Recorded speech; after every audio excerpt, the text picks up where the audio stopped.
Hello and welcome to the Devotional Baptist YouTube Devotional. This week we are journeying together to the cross.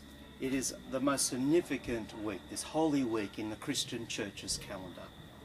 Today we are looking at Judas, who agreed to betray Jesus. Over the years a lot has been written about Judas, but today we are looking at what Luke had to say about Judas during this Holy Week. If you have your Bibles, let's turn to Luke chapter 22, verses 1 to 6.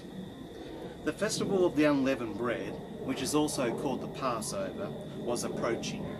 The leading priests and the teachers of religious law were plotting how to kill Jesus, but they were afraid of the people's reaction. Then Satan entered into Judas Iscariot, who was one of the 12 disciples, and he went to the leading priests and the captains of the temple guard to discuss the best way to betray Jesus to them. They were delighted and promised to give him money.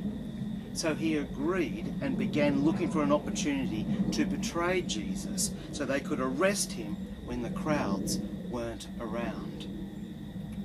With the other disciples, Jesus shared a persistent misunderstanding of Jesus' mission. They all expected Jesus to make the right political moves. When he kept talking about dying, they all felt various degrees of anger and fear and disappointment. They just didn't understand why they had been chosen if Jesus' mission was doomed to fail. The exact motivation behind Judas's betrayal is unknown. What is clear is that Judas allowed his desire to place him in a position where Satan could manipulate him. Judas accepted payment to set Jesus up for the religious leaders. He identified Jesus for the guards in the dimly lit Garden of Gethsemane. Is it possible that he was trying to enforce Jesus' hand? Would Jesus now rebel against Rome? Whatever his plan, at some point Judas realized he didn't like the way things were turning out. He tried to undo the evil he had done by returning the money to the priest, but it was too late. The wheels of God's sovereign plan had already been set in motion. How sad that Judas ended his life in despair without ever experiencing the gift of reconciliation that God would have granted him through Jesus. Feelings towards Judas have always been kind of mixed. Some have hated him because of his betrayal. Others have felt sorry for him. And there are others who have questioned God's fairness in allowing one man bearing so much guilt. The fact that Jesus knew Judas would betray him doesn't mean that Judas was a puppet of God's will. Judas made a choice. God knew that choice, and it was confirmed.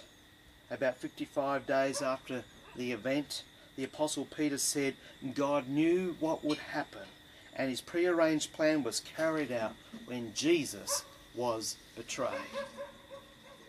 The actions of Judas ought to make us think again about our commitment to God and the presence of God's Spirit within us. Are we a true disciple, or are we just pretenders? Judas' betrayal sent Jesus to the cross. So too do our actions.